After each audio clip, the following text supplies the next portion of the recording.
राम कृष्ण हरी विठ्ठल केशवा राम कृष्ण हरी विठ्ठल केशवा राम कृष्ण हरी विठ्ठल केशवा राम कृष्ण हरी विठ्ठल केशवा राम कृष्ण हरी विठ्ठल केशवा राम कृष्ण हरी विठ्ठल केशवा राम कृष्ण हरी विठ्ठल केशवा राम कृष्ण हरी विठ्ठल केशवा राम कृष्ण हरी विठ्ठल केशवा राम कृष्ण हरी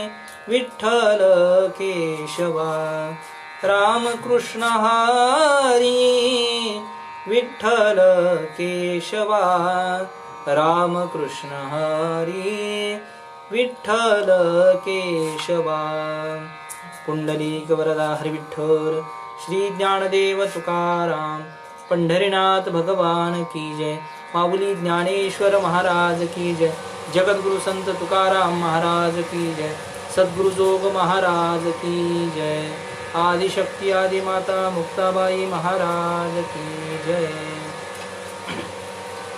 योगी पावन मनाचा साहे अपराध जनाचा विश्वरागे झाले वणनी संती सुखे व्हावे पाणी शब्द शस्त्र झाले क्लेश संती मानावा उपदेश विश्वपट ब्रह्मदोरा ताटी उघडा ज्ञानेश्वरा ताटी उघडा ज्ञानेश्वरा समचरण सरोजम सांद्रणी लांबुदाभम जगननिहित पाणी मंडलम मंडनानां तरुण तुलसी माला कंदरम कंजनेत्रम सदैदवलहासं विठ्ठलं चिंतयामि प्रस्तुत प्राप्त प्रसंगी प्रवचन रूपी सेवेकरिता म्हणजेच निरोपणाकरिता प्राप्त असणारा जो अभंग आहे तो श्री संत मुक्ताबाई महाराज यांच्या ताटीच्या अभंग प्रकरण मालिकेतील आहे. कालपासून आपण श्रावण मासातील प्रवचन मालेला सुरुवात केलेली आहे आणि या पवित्र श्रावण मासामध्ये आजची ही प्रवचन सेवा दुसऱ्या दिवसाची सेवा आहे. कालपर्यंत आपण असा विषय पाहिला होता की आपण संत महात्म्यांची सेवा करू इच्छितो, परंतु संत महात्म्यांना सुद्धा समाजामध्ये आजवर खूप त्रास झालेला आहे. दुर्जनाची ही परंपरा पूर्वीपासून चालत आलेली आहे. अर्थात खळ लोक त्याही वेळेला होते, खळ लोक आजही आहेत आणि पुढे सुद्धा राहणार आहेत. माऊली ज्ञानेश्वर महाराज पसायदानाच्या ओवीमध्ये म्हणतायत, अर्थात ज्ञानेश्वरीमध्ये म्हणतायत, जे खळांची व्यंकटी सांडो तया सत्कर्मी रती वाढो भूता परस्परे पडो मैत्र जीवांचे. अर्थात खळ लोकांची जी काही व्यंकटी आहे अर्थात बुद्धी आहे त्या बुद्धीमध्ये बदल व्हावा आणि बुद्धीमध्ये बदल होऊन त्यांची असणारी दुर्बुद्धी ती सद्बुद्धीमध्ये परिवर्तित व्हावी असं माऊलींचं मागणं आहे भगवान परमात्म्याकडे. परंतु आपण जर विचार केला, माऊलींनी 700 वर्षापूर्वी मागणी मागितली, जे खळांची व्यंकटी सांडो, खळांची व्यंकटी सांडो त्यांच्या बुद्धीमध्ये बदल हो.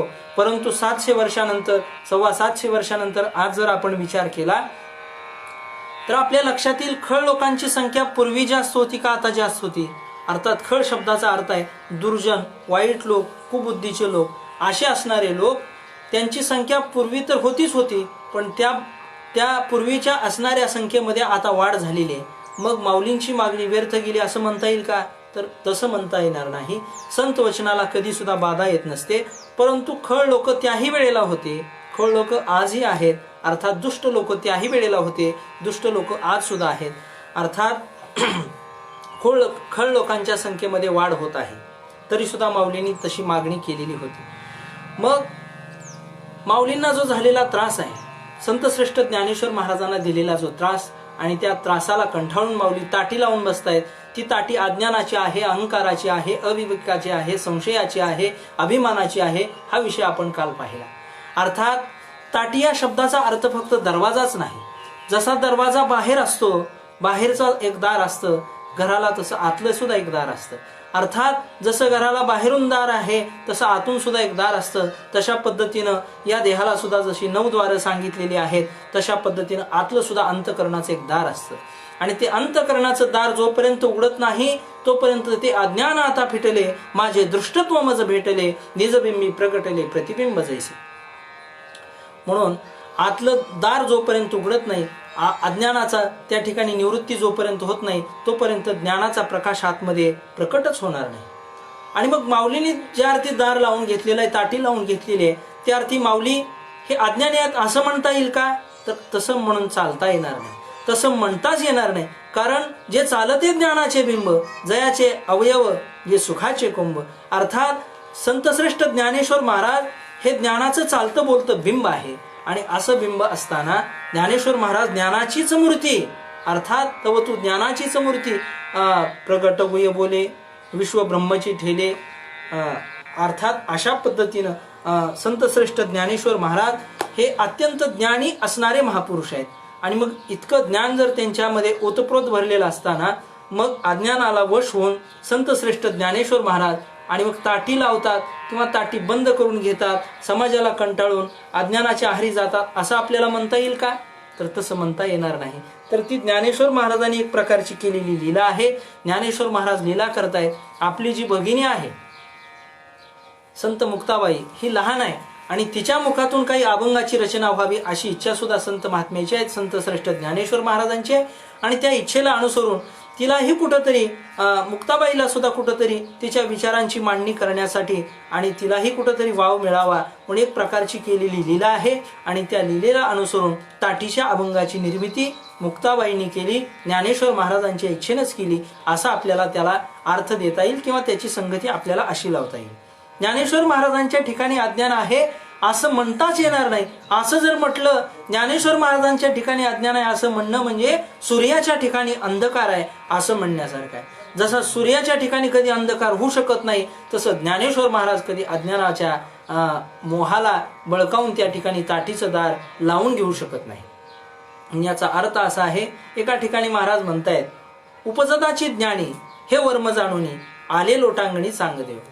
आणि उपजदाची ज्ञानी ज्ञानेश्वर महाराज हे उपजदाच ज्ञानी आहेत. जन्माला येत असतानाच ते ज्ञान घेऊन आलेले आहेत. नवे नवे ज्ञानाचा जन्म म्हणजे ज्ञानेश्वर महाराज आहेत असं म्हटलं तर काही वावगं ठरणार नाही.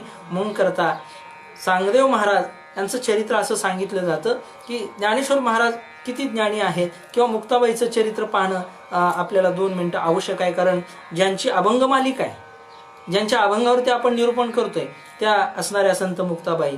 एकदा काय झालं, तीर्थयात्रेकरता संतश्रेष्ठ निवृत्ती महाराज, ज्ञानदेव, सोपान आणि मुक्ताबाई हे सगळे काही तीर्थयात्रेकरता फिरत होते. आणि फिरत असताना एका ठिकाणी एक साधू पुरुष, योगी पुरुष त्या ठिकाणी साधने करता समाधीस्थ बसलेले होते. समोर असा सगळा काही शिष्य परिवार बसलेला होता. सगळा शिष्य परिवार समोर बसलेला आहे. सगळेजण त्या ठिकाणी त्यांच्या समाधीतून उत्थान पावण्याची वाट पाहत आहेत. आणि सगळे त्यांची आतुरतेने वाट पाहत असताना त्या ज्ञानेश्वर निवृत्ती सोपान काका मुक्ताबाईंनी पाहिलं की त्या चांगदेवांच्या समोर, अर्थात जे साधू पुरुष आहे त्यांचं नाव चांगदेव होतं, 1400 वर्ष ते जगले होते. आणि त्यांच्या समोर असा प्रेताचा ढीग लागला होता. तिथं काही शिष्य परिवार होता. त्या शिष्य परिवाराला विचारलं ज्ञानेश्वर महाराजांनी, का हो हा सगळा प्रेताचा ढीग कशासाठी लागलाय, किती घाणेरडा वास येतोय, कशासाठी हे सगळं तुम्ही इथं जमवलंय?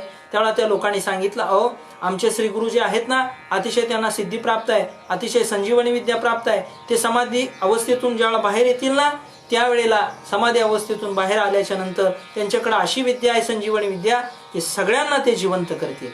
म्हणून करता ते ज्या वेळेला समाधीमध्ये असतात त्या त्यावेळेला लोक तिथं प्रेत आणून टाकतात आणि ते समाधीतून जागे झाले की सगळ्या प्रेतांना जीवदान दिलं जातं आणि सगळी प्रेतं उठून आपापल्या घरी निघून जातात. असं म्हटल्यानंतर मुक्ताबाईंनी विचार केला, खरंच असं होतंय का? हो म्हणे, असंच होतंय. तिथं एक कुत्र्याचं प्रेत पडलेलं होतं आणि त्या कुत्र्याच्या मेलेल्या प्रेताला मुक्ताबाईंनी लात मारली आणि मुक्ताबाईंनी जशी लात मारली ते मेलेलं कुत्रं उठून पळायला लागलं. पळता पळता सगळ्या प्रेतांना स्पर्श केला. सगळेच प्रेत जिवंत झाले आणि सगळे प्रेत जिवंत होऊन मनुष्य रूपामध्ये आपापल्या घरी गेले. काही दिवसानंतर चांगदेवांची समाधी उत्थान पावली. ते जागे झाले, जागृती अवस्थेमध्ये आले. जागृती अवस्थेमध्ये आल्याच्या नंतर, जागृतीला आल्याच्या नंतर समोर पाहिलं तर एकही प्रेत दिसेना. शिष्यांकडं विचारणा केली, का रे बाबांनो, प्रत्येक वेळा मी ज्यावेळा समाधीतून उत्थान पावतो त्यावेळेला समाधी माझी सुटते, त्यावेळेला सगळ्या प्रेतांचा ढीग इथं लागलेला असतो, पण यावेळेला एकही प्रेत पाहायला सापडलं नाही. असं कशामुळं? त्यावेळेला शिष्यांनी घडलेला प्रकार सगळा सांगितला.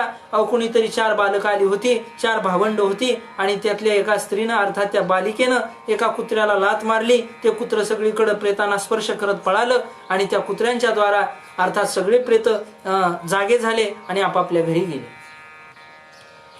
चांगदेवांना आश्चर्य वाटलं.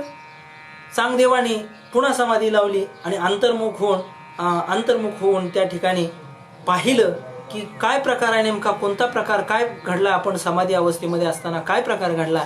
ज्यावेळा अंतर्मुख होऊन पाहिलं त्यावेळा त्यांच्या लक्षात आलं, निवृत्तीनाथ सोपान काका, मुक्ताबाई आणि ज्ञानेश्वर महाराज या रस्त्याने जात होते आणि त्यातील मुक्ताबाईंनी त्या कुत्र्याला लाथ मारली, सगळी प्रेत जिवंत झाली. सगळा प्रसंग चांगदेवांच्या लक्षात आला. चांगदेवांना त्यांचा अधिकार कळाला, मुक्ताबाईंचा अधिकार कळाला, ज्ञानराजांचा अधिकार कळाला, ज्ञानेश्वर महाराज निवृत्तीनाथ सोपान काकाचा अधिकार कळाला. चांगदेवांनी ठरवलं या सगळ्या मंडळींना आपण पत्र लिहायचं आणि त्यांचा सन्मान करायचा. चांगदेवांनी पत्र लिहिण्याकरता कागद घेतला आणि त्या ठिकाणी लेखणी सुद्धा घेतली आणि पत्र लिहायला बसले, पण काय लिहावं हे त्यांना सुचेना. काय लिहायचं असा विचार ते करत होते. आपल्यापेक्षा ते एकतर वयाने लहान आहेत आणि आपण जर त्यांना साष्टांग दंडवत असं म्हणावं तर ते वयाने लहान आहेत, त्यांचा अधिकार मोठा आहे. साष्टांग दंडवत त्यांना घातला तर ते वयाने लहान आहेत आणि नमस्कार म्हणून त्यांना असं लिहावं, चिरंजीव नमस्कार असं काही लिहावं, तर त्यांनी विचार केला हे वयाने जरी लहान असले तरी त्यांचा अधिकार मात्र खूप मोठा आहे.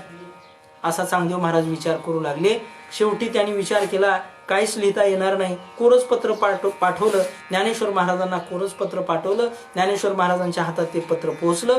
ते पत्र ज्यावेळा संतश्रेष्ठ ज्ञानेश्वर महाराजांनी पाहिलं त्यावेळा ज्ञानेश्वर महाराज मुक्ताबाईला म्हणतात, चांगदेव महाराजांनी पत्र पाठवलंय. मुक्ताबाई पाहते तो कागद, तर तो कागद पाहिल्याच्या नंतर मुक्ताबाई म्हणतात, चांग्या 1400 वर्ष जगला पण कोरा तो कोराच राहिला. असं म्हटल्यानंतर ज्ञानेश्वर महाराज सुद्धा त्या ठिकाणी कौतुकानं मुक्ताबाईला म्हणतात, अगं तुझी गोष्ट खरी आहे मुक्ताबाई, पण लक्षात ठेव मुक्ता, एखादा कागद कोरा असेल तर त्याच्यावर काहीतरी लिहिता येतं, पण कागदावर जर काही खाडाखोड अगोदरच लिहून ठेवलेलं असलं आणि त्याच्यावर खाडाखोड करून चुकीचं लिहिलेलं ते पुन्हा दुरुस्त करत असताना कागद खराब होऊन जातो. म्हणून करता चांगदेव कोरे जरी असले तरी त्याच्यामध्ये काहीतरी ज्ञान आपल्याला भरता येईल, काहीतरी त्यांना उपदेश करता येईल. चांगदेवानी त्या ठिकाणी ज्ञानेश्वर महाराजांच्या भेटीला जायचं ठरवलं. चांगदेव महाराज वाघावरती बसले, हातामध्ये सर्पाचा चाबूक घेतला आणि सगळा शिष्य परिवार डामडोल सगळा काही निघाला. शेकडो शिष्य बरोबर स्वतः वाघावरती बसले, हातामध्ये चाबूक. त्यांना खूप मोठा अभिमान वाटत होता की माझी सत्ता सजीवावरती आहे आणि सिंहावरती, वाघावरती, सर्पावरती, सगळ्या प्राण्यांवरती माझी सत्ता आहे, याचा सजीव प्राण्यावरती माझी सत्ता आहे असा त्यांना अभिमान वाटत होता. आणि जात असताना ज्ञानेश्वर महाराजांच्या भेटी करता ते सिद्धबेटाच्या दिशेनं, आळंदीच्या दिशेनं जात होते. आणि जात असताना ज्ञानेश्वर महाराजांना ही बातमी समजतात. ज्ञानेश्वर महाराज भिंतीवरती आपल्या भावंडासह बसले होते.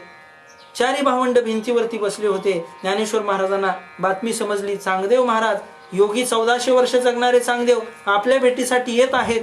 ही गोष्ट ज्यावेळा ज्ञानेश्वर महाराजांना समजली त्यावेळा ज्ञानेश्वर महाराज म्हणतात, इतका मोठा साधू, इतका मोठा योगी आणि आपल्या भेटीसाठी जर येत असेल तर त्याचं स्वागत सत्कार करण्याकरता आपण 4 पावलं पुढं जाऊन भेटलं पाहिजे त्याला.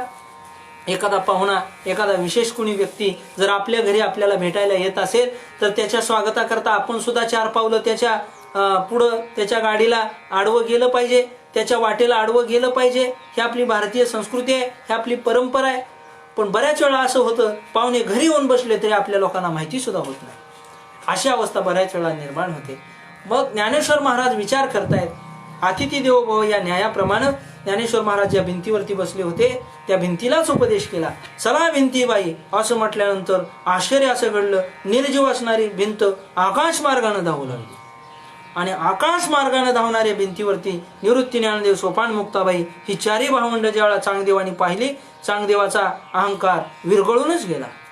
चांगदेव घाम्याघूम झाले आणि चांगदेवानी पाहिलं की माझी तर फक्त सजीव प्राण्यावरती सत्ता आहे, पण या भावंडाची तर निर्जीवावरती सुद्धा सत्ता आहे. आता मात्र चांगदेवांना ज्ञानेश्वर महाराजांचा, मुक्ताबाईचा, निवृत्तीनाथांचा, सोपान काकाचा अधिकार कळाला आणि चालविली जड भिंती, हरली चांगयाची भ्रांती, मोक्ष मार्गीचा सांगती ज्ञानोबा माझा, असं वर्णन केले संतांनी.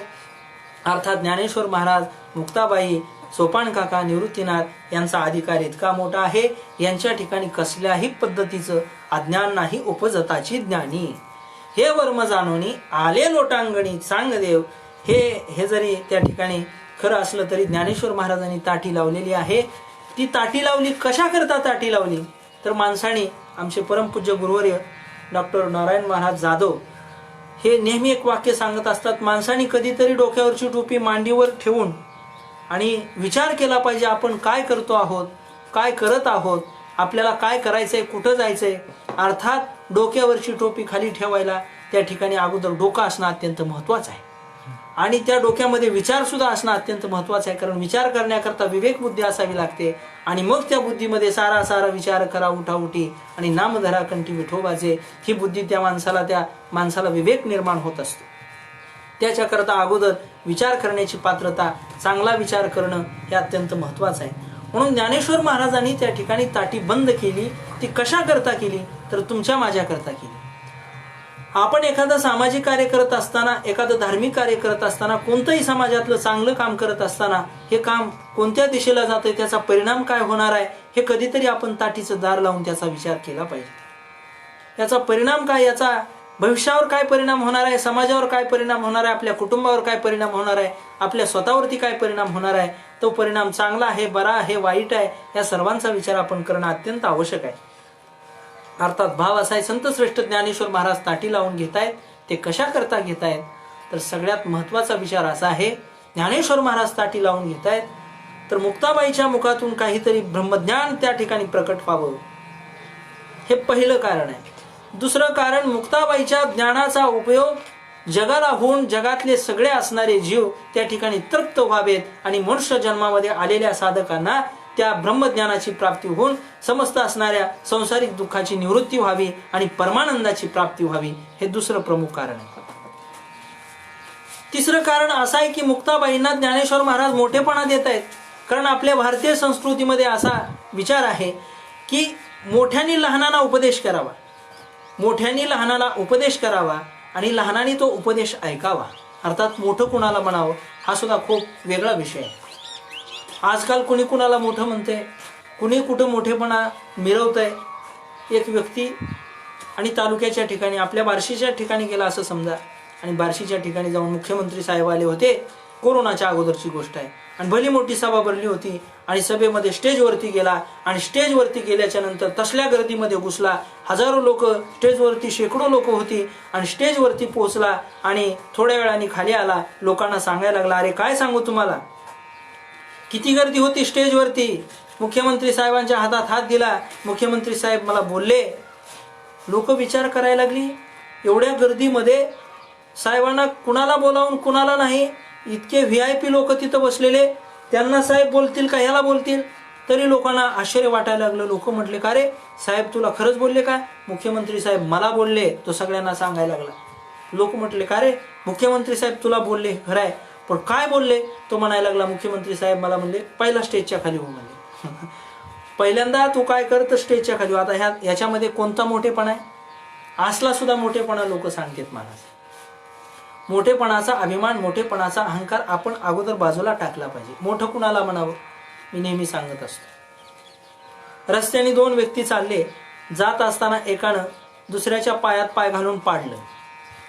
एका व्यक्तीनं दुसऱ्याच्या पायात पाय घालून त्याला खाली पाडलं. पाडणारा व्यक्ती कधी सुद्धा मोठा नसतो, पाडणारा व्यक्ती कधी सुद्धा मोठा नसतो. पडलेल्याला जो उचलून घेतो तो खऱ्या अर्थाने मोठा असतो. पडलेल्याला उचलून घेता आलं पाहिजे, तो खऱ्या अर्थाने तो मोठा आहे. एखादा समाजामध्ये व्यक्ती वावरत असतो, तो म्हणत असतो मी मोठा आहे, मी मोठा आहे, मी मोठा आहे, मला माना, मी मोठा आहे. पण जो म्हणतो मी मोठा आहे तो कधीच मोठा नसतो, आणि जो म्हणतो मी लहान आहे, लहान आहे, लहान आहे, तो खऱ्या अर्थाने मोठा असतो. जो कधीच म्हणत नाही मी मोठा आहे, असं कधीच म्हणत नाही. आणि लहान होऊनच साखर खाता येते, लक्षात ठेवा. मोठं झाल्यानंतर मर्यादा निर्माण होतात, पण लहान व्यक्तीला, लहान बालकाला कसल्याही पद्धतीची त्या ठिकाणी मर्यादा नसते. म्हणून तर तुकाराम महाराज एका ठिकाणी म्हणतायत, लहानपण देगा देवा मुंगी साखरेचा रवा, ऐरावत रत्न थोर त्याचे अंकुशाचा मार. म्हणून करता माणसाने लहान असलं पाहिजे, कितीही मोठा झाला तरी सर्वांशी, सर्व समाजातल्या स्तराशी बोलता आलं पाहिजे, सर्वांमध्ये बसता उठता आलं पाहिजे, सर्वांवरती त्या ठिकाणी कृपादृष्टी असली पाहिजे. संत कितीही मोठे असले तरी त्यांची कृपादृष्टी सर्वांवरती आहे. आणि म्हणून करता माऊली ज्ञानेश्वर महाराज अधिकारानं खूप मोठे आहेत, तरी सुद्धा लहानशा असणाऱ्या मुक्ताबाईला त्या ठिकाणी एक अधिकार प्राप्त करून देत आहेत आणि मोठे असताना सुद्धा उपदेशाचं ग्रहण करतायत. आजकाल ऐकायचं कोणी, हा खूप मोठा चिंतेचा विषय झालेला आहे. कारण सांगण्यासाठी सगळे प्रवृत्त आहेत, पण ऐकायचं कोणी हा अत्यंत गंभीर विषय आहे. कधी कधी माणसाने ऐकलं सुद्धा पाहिजे. कधी कधी सांगण्याबरोबर आपण ऐकून सुद्धा घेतलं पाहिजे. ऐकण्यानं आपल्याला समस्या काय आहे हे लक्षात येतं. म्हणून करता ज्ञानेश्वर महाराज मुक्ताबाईच्या मुखातून श्रवण करतायत आणि मुक्ताबाईच्या मुखातून श्रवण करणारे ज्ञानेश्वर महाराज हे निमित्त आहेत. त्या अनुषंगानं श्रवण करणारे तुम्ही आम्ही सगळेजणच आहोत. मग मुक्ताबाईला तो अधिकार प्राप्त झाला. मुक्ताबाईने त्या ठिकाणी ज्ञानेश्वर महाराजांना आणि उपदेश करायला सुरुवात केली. काय असं घडलं की ज्ञानेश्वर महाराजांना ताटी लावावी लागली? काल आपण विषय पाहिला. ज्ञानेश्वर महाराजांना अत्यंत दुःख भोगावं लागलं, समाजाने अत्यंत त्रास दिला. ज्ञानेश्वर महाराजांना लोक त्रास देत आहेत आणि त्रास दिल्याच्या कारणामुळं त्या ठिकाणी ज्ञानेश्वर महाराजांना ते दुःख सहन झालं नाही आणि सिद्धबेटामध्ये आले आणि सिद्धबेटामध्ये येऊन ताटीचा दरवाजा बंद केला, अर्थात झोपडीचा दरवाजा बंद केला. ज्ञानेश्वर महाराजांनी आतमध्ये आसन लावलं. समाजामध्ये खळाची संख्या त्याही वेळेला होती, आज सुद्धा आहे. मगाच मी बोललो, जे खळांची व्यंकटी सांडो, माऊली बोलतायत. सज्जन आणि दुर्जन त्याही वेळेला होते आणि आज सुद्धा आहेत. पण खरं सांगू का, वनामध्ये चंदनाची झाडं असतात आणि वनामध्ये कडुनिंबाची सुद्धा झाडं असतात. वनामध्ये कडुनिंबाची झाडं असतात, वनामध्ये चंदनाची सुद्धा झाडं असतात. खाणीमध्ये गेलं तर गारगोटी सापडते, खाणीमध्ये गेलं तर हिरा सुद्धा सापडतो. आपल्या घरामध्ये ताक असतं, आपल्या घरामध्ये लोणी सुद्धा असतं. फरक फक्त इतका आहे, जी किंमत चंदनाला असते ती कडुनिंबाला नसते, जी किंमत हिऱ्याला असते ती गारगोटीला नसते आणि जी किंमत लोण्याला असते ती ताकाला कधीच नसते. लक्षात ठेवा. चंदनाच्या झाडाला किंमत आहे. चंदनाला किंमत प्राप्त झालेली आहे. चंदनाला जे महत्व प्राप्त झाले, काय कारण त्याच्या पाठीमागं? तर वनामध्ये कडुनिंबाची सुद्धा झाडं आहेत म्हणून चंदनाला महत्व आहे. घरामध्ये ताक आहे म्हणून लोण्याला किंमत आहे आणि गारगोटी तर कुठेही सापडते म्हणून हिऱ्याला सुद्धा किंमत आहे. जशा पद्धतीनं कडुनिंबाच्या झाडामुळे चंदनाला किंमत आहे, गारगोटीमुळे हिऱ्याला किंमत आहे आणि ताकामुळे लोण्याला किंमत आहे, तशी दुर्जनामुळं सज्जनाला किंमत आहे. या समाजामध्ये दुर्जन जर नसतील तर सज्जनाला कोण विचारतो? लक्षात ठेवा. 700 वर्षापूर्वी जर ज्ञानेश्वर महाराजांना आणि समाजाने त्रास दिला नसता तर आज ताटीचे अभंग निर्माण झाले असते का? ज्ञानेश्वरी निर्माण झाली असती का? चांगदेव 65 निर्माण झाली असती का? हरिपाठासारखा अमोली ग्रंथ निर्माण झाला असता का? याचा विचार करणं अत्यंत महत्वाचं आहे. म्हणून करता समाज ज्यावेळा त्रास देत असतो, कोणती घटना घडत असते त्यावेळा चांगल्यासाठी घडत असते, हे तितकंच महत्वाचं आहे. ज्ञानेश्वर महाराजांनी समाजाचा त्रास सहन केला, ताटी लावली, दुःख असह्य झालं आणि म्हणूनच त्यांना उपदेशाकरता मुक्ताबाईंनी सांगितलेली अभंग मालिका म्हणजे ताटीचे अभंग आहेत. मग पहिला अभंग आपण कालच उच्चारला होता, आज सुद्धा उच्चारलेला आहे. कोणता अभंग? पहिल्यांदाच मुक्ताबाईंनी उपदेश करायला सुरुवात केली. योगी पावन मनाचा, साहे अपराध जनाचा, विश्वरागे झाले वन्नी, संती सुखे भावे पाणी. मुक्ताबाईंनी उपदेश करायला सुरुवात केली. अर्थात ही उपदेश नसून एक प्रकारची विनंती आहे. मोठ्या माणसाला उपदेश आपण करत नसतो, मोठ्या माणसाला आपण विनंती करत असतो. आणि मुक्ताबाईंनी एक विनंती केलेली आहे ज्ञानेश्वर महाराजांना की विश्व किती जरी रागानं त्या ठिकाणी अग्निरूप झालं तरी सुद्धा योग्यानं कधी सुद्धा डगमगून जायचं नसतं. योगी कुणाला म्हणावं, योग्याची व्याख्या काय? संत श्रेष्ठ ज्ञानेश्वर महाराजांनी योग्याची व्याख्या एक ज्ञानेश्वरीमध्ये सांगितलेली. अगा योगी जो म्हणिजे तो देवांचाही देव जाणीजे आणि सर्व सुख सर्वस्व माझे चैतन्य जो. अर्थात त्याला योगी म्हणण्याचा अधिकार आहे जो भगवान परमात्म्याचा सुद्धा देवाचाही देव अर्थात देव म्हणून घेण्याचा ज्याला अधिकार आहे तो खऱ्या अर्थानं योगी असतो. योग मार्ग ज्याने स्वीकारलेला आहे तो खऱ्या अर्थाने योगी असतो. ज्याने योग मार्ग स्वीकारलेला असतो तो योगी असतो. मग आता योग मार्ग काय आहे याचा विचार आपल्याला करायचा आहे. श्रीमद भगवद्गीतेमध्ये कृष्ण परमात्म्याने अर्जुनाला उपदेश करत असताना अनेक प्रकारचे मार्ग सांगितलेले आहेत. भगवत प्राप्तीचे अनेक मार्ग आहेत. योग मार्ग आहे, कर्म मार्ग आहे, ज्ञान मार्ग आहे आणि भक्ती मार्ग सुद्धा आहे. योग मार्गाचा जर विचार करू गेलो तर तसा योग मार्ग भगवत प्राप्ती करता कठीण आहे. भगवत प्राप्ती करता कठीण असणारा योग मार्ग हा का कठीण आहे तर वासुदेवाच्या अभंगामध्ये संतश्रेष्ठ ज्ञानेश्वर महाराजांनी केलेलं वर्णन आहे. नागिनी उत्साहे नवही द्वारे निरोधन नाडीत्रया माझी सुषुम्ना संचरण न साधे हा मार्ग ऐसे बोलती मुनिजन नरहरी चिंतने अहर्निशी मुक्तिस्थान ओम नमो भगवते वासुदेवाया. अर्थात जी काही कुंडलिनी शक्ती आपल्या आतमध्ये वेटोळे घालून बसलेली आहे तिला जागृत करणं म्हणजे योग मार्ग आहे. अर्थात तो न साधे हा मार्ग अत्यंत साधू मुनी ऋषी जे होऊन गेले त्यांनी सुद्धा आपल्याला उपदेश करून ठेवलाय. न साधे हा मार्ग ऐसे बोलती मुनिजन. अत्यंत कठीण असणारा मार्ग आहे, अत्यंत अवघड असणारा, समाजाकरता सहज सोपा मार्ग हा योगाचा मार्ग नाही, हा कठीण असणारा मार्ग आहे. मग सहजासहजी आपल्याला तो प्राप्त होण्यातला नाही असा याचा अर्थ आहे. अगदी हरिपाठामध्ये सुद्धा ज्ञानेश्वर महाराज म्हणतात योग याग विधी येणे नो हे सिद्धी वायाची उपाधी धम्मधर्म. अर्थात हा कठीण मार्ग आहे पण कुणासाठी? तुमच्या माझ्याकरता. जे योगी आहेत संत श्रेष्ठ ज्ञानेश्वर महाराज आहेत, संत श्रेष्ठ चांगदेव महाराज आहेत, असे जे योगी महात्मे आहेत त्यांच्यासाठी हा कठीण असणारा मार्ग नाही. हा योगी मार्ग संसारिक जीवासाठी कठीण आहे आणि हा कठीण असणारा मार्ग त्या मार्गाने जर गेले तर तो कठीण आहे. किती कठीण आहे माऊली पुन्हा ज्ञानेश्वरीमध्ये सांगताय. पाहे पा लोहाचे चणे जे बोचरी आपडती खाणे ते पोट भरणे की प्राणेशुद्धी म्हणून. एखाद्या बोचऱ्या व्यक्तीला ज्याच्या तोंडामध्ये दातच नाही आमच्याकडे त्याला बोचरं म्हणतात आणि असा बोचरा व्यक्ती त्याला जर लोखंडाचे चणे खायला दिले तर ते त्याला पचतील का? ते पचणार नाही. ते त्याला चावतील का? चावणार सुद्धा नाही. अहो चावणारच नाही तर पचायचा पुढचा विषय आहे. अर्थात हे जितकं कठीण आहे एखाद्या बोचऱ्या व्यक्तीला लोखंडाचे चणे पचवणं जितकं कठीण आहे तितका योगाचा मार्ग कठीण आहे. मग या योगाच्या मार्गाने आपण जायचं का नाही जायचं हा ज्याचा त्याचा स्वतंत्र विषय आहे. पण म्हणून योगाची या वाटा जे निघाले का सुभटा तया दुःखाचाची वाटा भागा आला असं माऊली सांगायला विसरत नाहीत. कारण ते स्वतः योगी आहेत, योगी महात्मे आहेत, योगी पुरुष आहेत.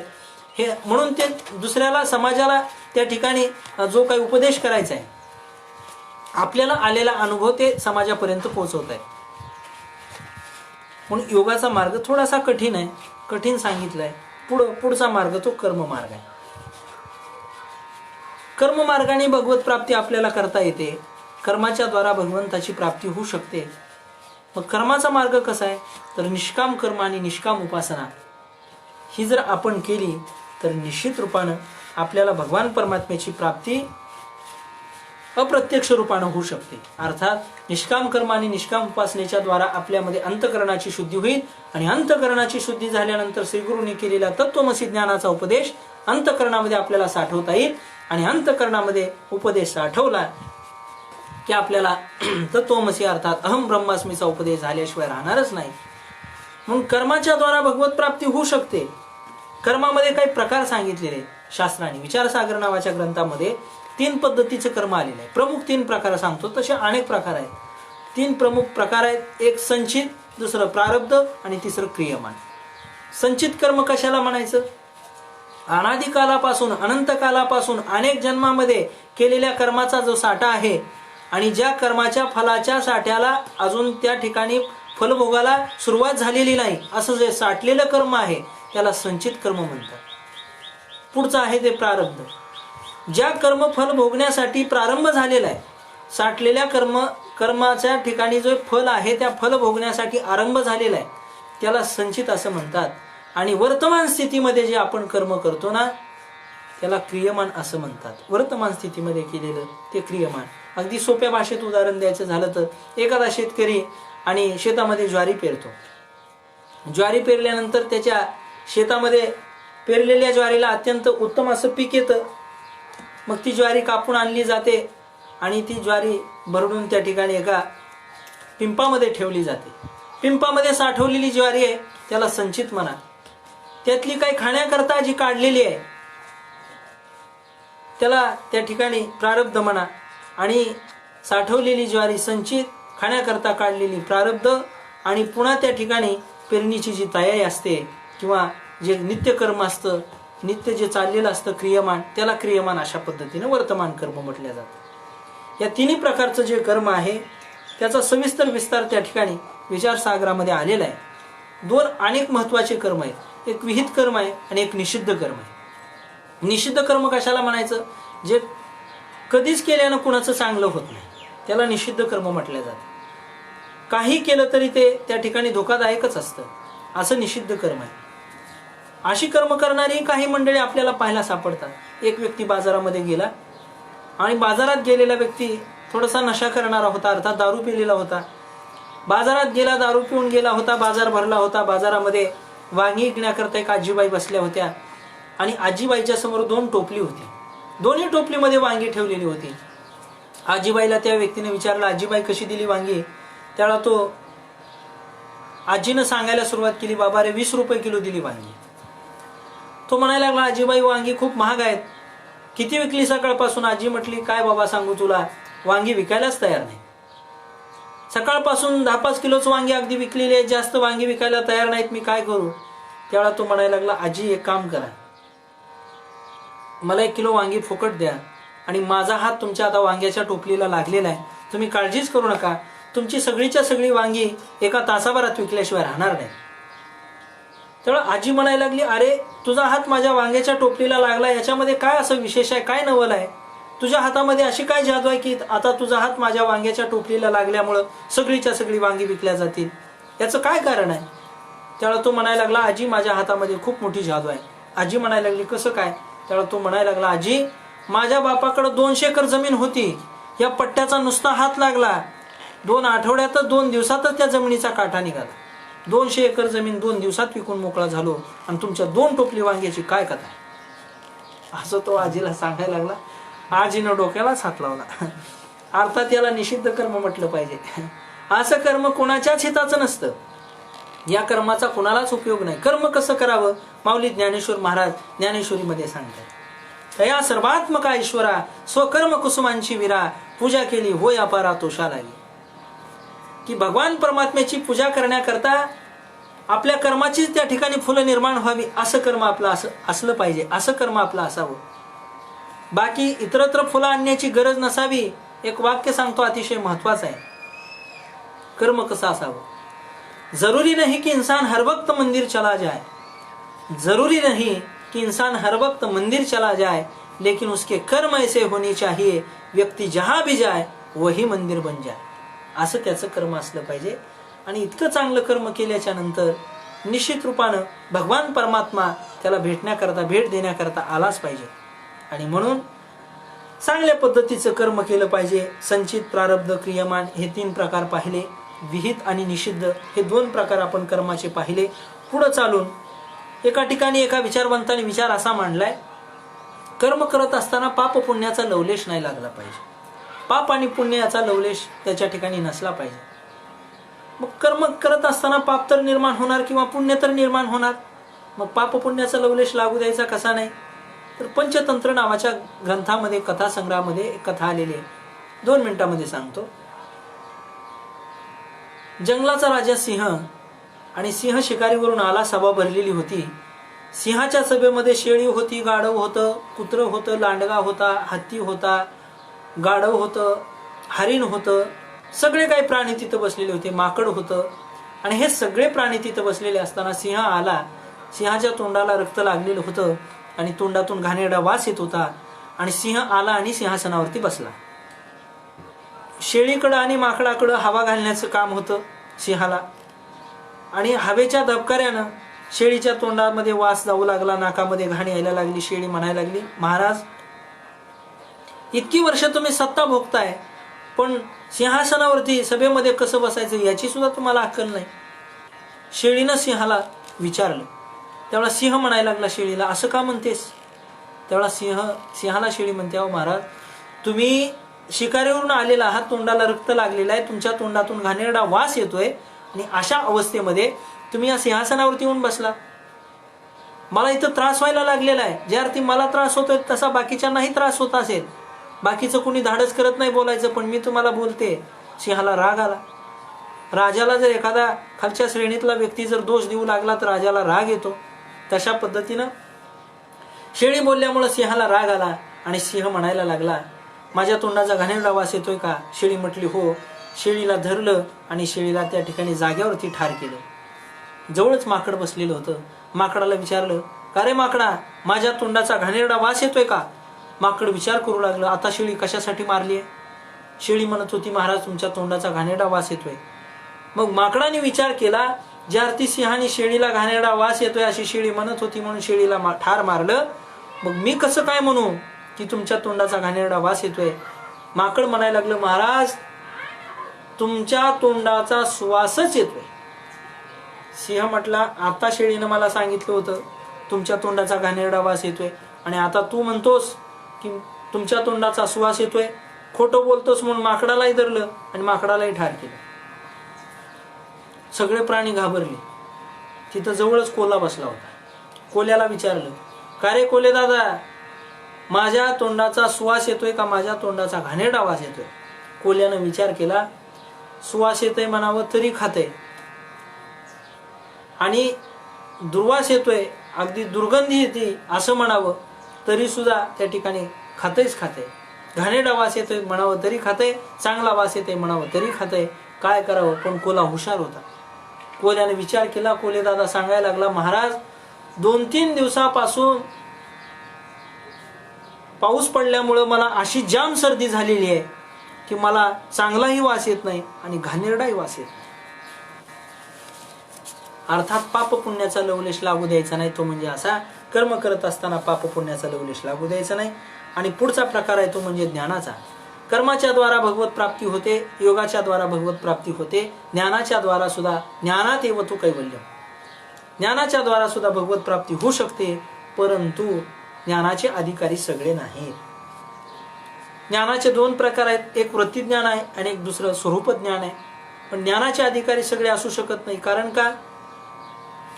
3 पद्धतीचे अधिकारी शास्त्रांनी सांगितलेले. एक उत्तम अधिकारी आहे, एक मध्यम अधिकारी आहे, तिसरा कनिष्ठ अधिकारी आहे. जो उत्तम अधिकारी आहे त्याला जर श्री गुरुंनी सांगितलं तत्वमसी, ते ब्रह्म तू आहेस, त्याच्या लगेच लक्षात येतं ते ब्रह्म मी आहे. मग तो म्हणतो हा हा मला समजले, अर्थात मी ब्रह्म आहे, त्याच्या लक्षात येतं, त्याला त्याचा अनुभव येतो, प्रचिती येते. जो मध्यम अधिकारी आहे त्याला जर सांगितलं तत्वमसी, ते ब्रह्म तू आहेस, मध्यम अधिकारी विचार करतो की आपल्याला हे समजलं नाही किंवा ब्रह्माची प्रचिती त्याला आली नाही. मग त्याच्याकरता साधना सांगितली, श्रवण मनन निधी ध्यासन तत्व पदार्थ शोधन विवेक वैराग्य शमदमादी षटक आदी करून हे विचार सागरामध्ये सगळं आलेलं आहे. आणि मग तो विचार करत असताना अर्थात हा मध्यम अधिकारी लगोलग त्या ठिकाणी ब्रह्मप्रचिती प्राप्त करू शकत नाही. मग त्याच्याकरता ही सगळी अंतरंग साधना बहिरंग साधना जर केली तर निश्चित रूपाने त्याला अहम ब्रह्मास्मीचा बोध होतो. पण काही काही कनिष्ठ अधिकारी आहेत, त्यांना कितीही सांगितलं तरी त्यांच्या लक्षात येत नाही. तुकाराम महाराजांच्या भाषेत जर सांगायचं झालं, तुका म्हणे ऐशी बुद्धी ज्याची जड आणि त्याहुनी दगड बरे देवा. दगड सुद्धा परवडली, पण असले अधिकारी कनिष्ठ अधिकारी यांच्या कधी नादी लागू नका, असं तुकाराम महाराज म्हणतो. आम्ही तुलसी रामायणाची कथा करतो आणि 8-8 दिवस एका गावामध्ये राहण्याचा योग येतो. 8 दिवस एका ठिकाणी रामायणाची कथा केली आणि कथा झाल्याच्या नंतर 8व्या दिवशी एक व्यक्ती भेटायला आला. म्हणू लागला, महाराज वा वा वा वा, काय सांगायचं महाराज, खूप आनंद वाटला, खूप सुंदर अशी कथा झाली. मी म्हटलं, का रे बाबा, आवडली का तुला कथा? तो म्हणायला लागला, हो हो हो महाराज, खूप आवडली कथा, फक्त एक शंका आहे. मी म्हटलं, बाबा तुम्हाला कोणती शंका आहे? तो म्हणायला लागला, महाराज रामायण खूप आवडलं, खूप आनंद वाटला, पण शंका अशी आहे की रामायणातला राम राक्षस होता का रावण राक्षस होता हेच मला समजलं नाही. आता मला सांगा, रामायणातला रावण राक्षस होता का राम राक्षस होता हे ज्याला कळालं नाही त्याला रामायण काय कळालं, ह्याला म्हणायचं कनिष्ठ अधिकारी. असे काही काही कनिष्ठ अधिकारी असतात आणि यांच्याकरता किती सांगितलं, तुका म्हणे ऐसी बुद्धी ज्याची जड त्याहुनी दगड बरे देवा. म्हणून करता ज्ञानाचे अधिकारी सगळे होऊ शकत नाही. म्हणून ज्ञानाने मोक्ष प्राप्त करणं सर्वसामान्याला अत्यंत कठीण आहे. मग राहता राहिला मार्ग तो म्हणजे भक्तीचा. जाणे भक्तीचा जिव्हाळा तोची दैवाचा पुतळा, अनेक नये माझे म्हणा होका पंडित शहाणा. अंतकरणामध्ये जर भक्तीचा पाझर नसेल तर किती ज्ञानी असेल तर तुकाराम महाराज म्हणतात हो का पंडित शहाणा, अनेक नये माझे म्हणा हो का पंडित शहाणा.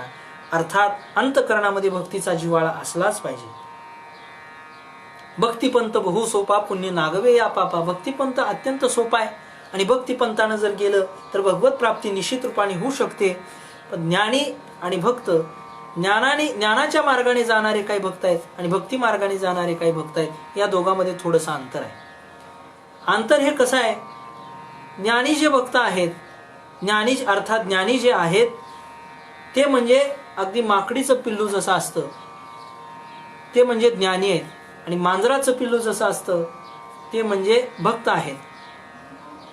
मांजराच्या पिल्ल्याची जबाबदारी काही नसते, सगळी काही जबाबदारी ही मांजराची असते. अर्थात जी मांजरी असते ना ती आपल्या पिल्लांना इकडून तिकडं घेऊन जात असते, तिकडून इकडं नेत असते. कारण तिला माहिती आहे जो बोका आहे ना त्यांचा बाप तो कधी येईल आणि नाश्त्यावर यांना सगळ्याला खाऊन टाकेल, असं तिला माहिती असतं. म्हणून ती काय करते, आपल्या पिल्लांना इकडं तिकडं घेऊन जात असते. तिचं सगळं काही लक्ष आपल्या पिल्लावरती असतं, पिलांची जबाबदारी तिच्यावरती असते. परंतु माकडीच्या पिल्लाकडे तुम्ही पहा, माकडी या झाडावरून तिकडं दुसऱ्या झाडावर उडी मारत असताना माकडीच्या पिल्लाने त्या माकडीला असं घट्ट पकडलेलं असतं.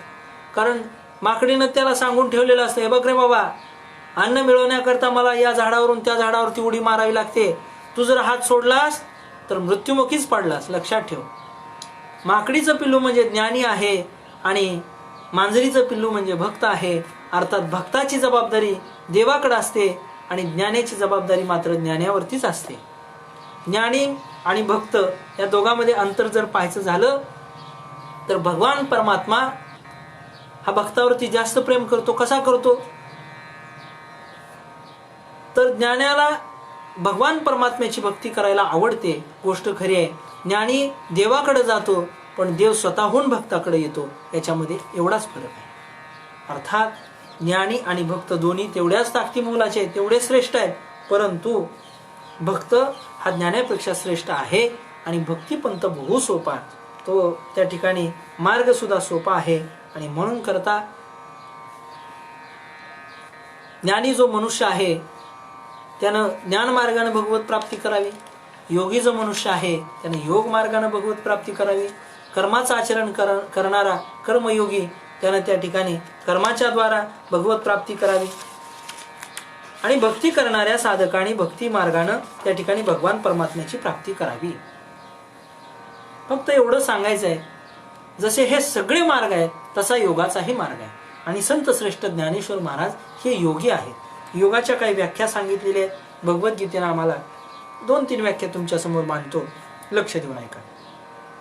समत्वम योगम उच्चते, अर्थात विचारातील समतोल जो साधतो तो खऱ्या अर्थाने योगी असतो. विचारातील समतोल साधणारा तो खऱ्या अर्थाने योगी आहे.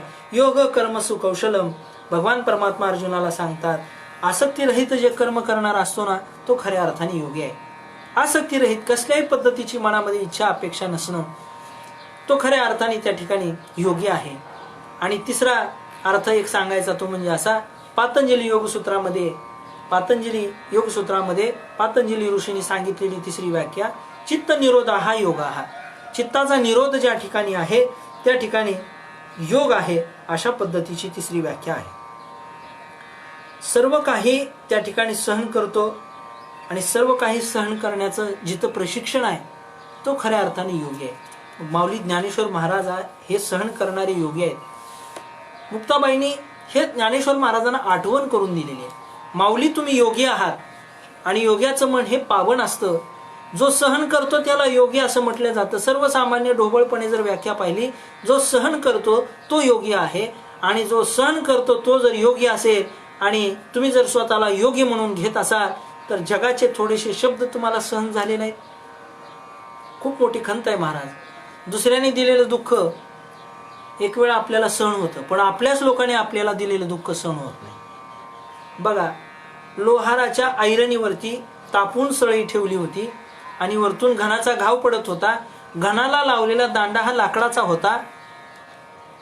त्या लाकडाच्या दांड्यानं त्या सळईकडे पाहिलं, तापलेल्या सळईच्या डोळ्यातून अश्रू वाहत होते. तो लाकडाचा दांडा त्या सळईला बोलू लागला की अगं सळई, माझ्यामुळं तुझ्यावरती घणाचे गाव ठोके पडतायत, तुझ्या डोळ्यातून अश्रू वाहतायत, माझ्यामुळं तुला खूप मोठा त्रास होतोय.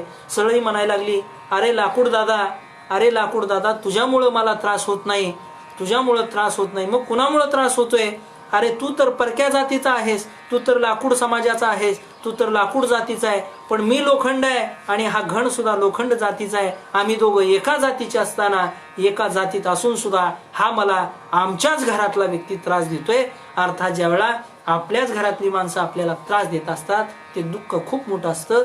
आणि धर्म मार्तंड असणारे सगळे ब्राह्मण समाजातील लोक आणि ज्ञानेश्वर महाराजांना अर्थात त्यांच्याच घरातील लोक त्यांनाच त्रास देत आहेत. अर्थात सगळा हे विश्वची माझे घर, ऐशी मती जयाची स्थिर, किंबहुना चराचर आपणची पै झाला.